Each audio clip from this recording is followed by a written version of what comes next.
ভদ্রমন্ডলী বাবা এবং মায়েরা একটু বিচার করে দেখবে,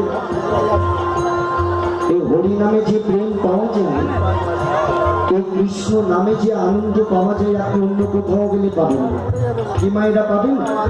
আপনি যাত্রা থিয়েটারে যান, গাজন থিয়েটারে যান, অনেকের ন্যায় কিঞ্চিত আনন্দ পাবেন, কিন্তু আপনার সংসারে যত জ্বালা, যত যন্ত্রণা, যত কষ্ট, যত বেদনা থাক না কেন, একবার হরি নাম শ্রবণ করুন, দেখবেন সংসারে সব কিতাব জ্বালা বেড়ে চলে গেছে।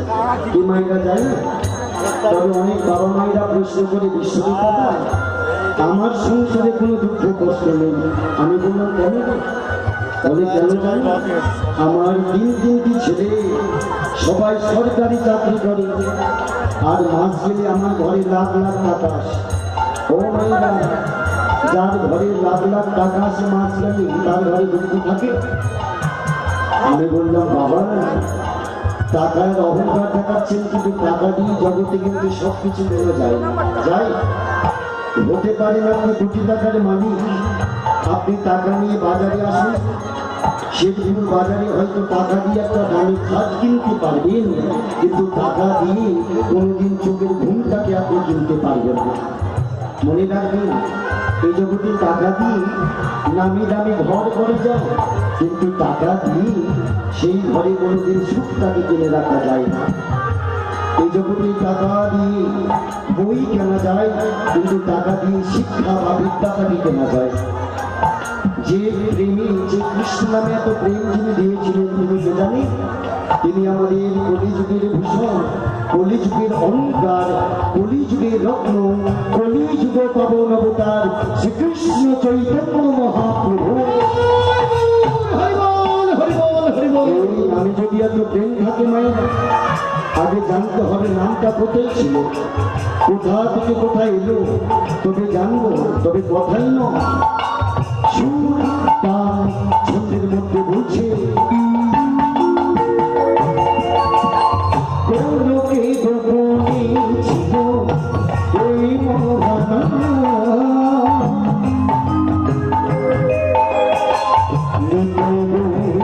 নামিল ওই ধরা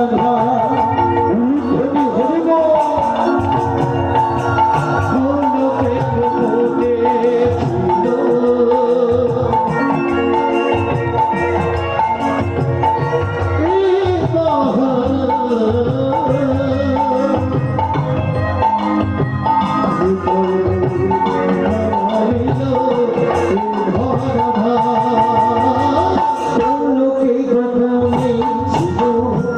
এই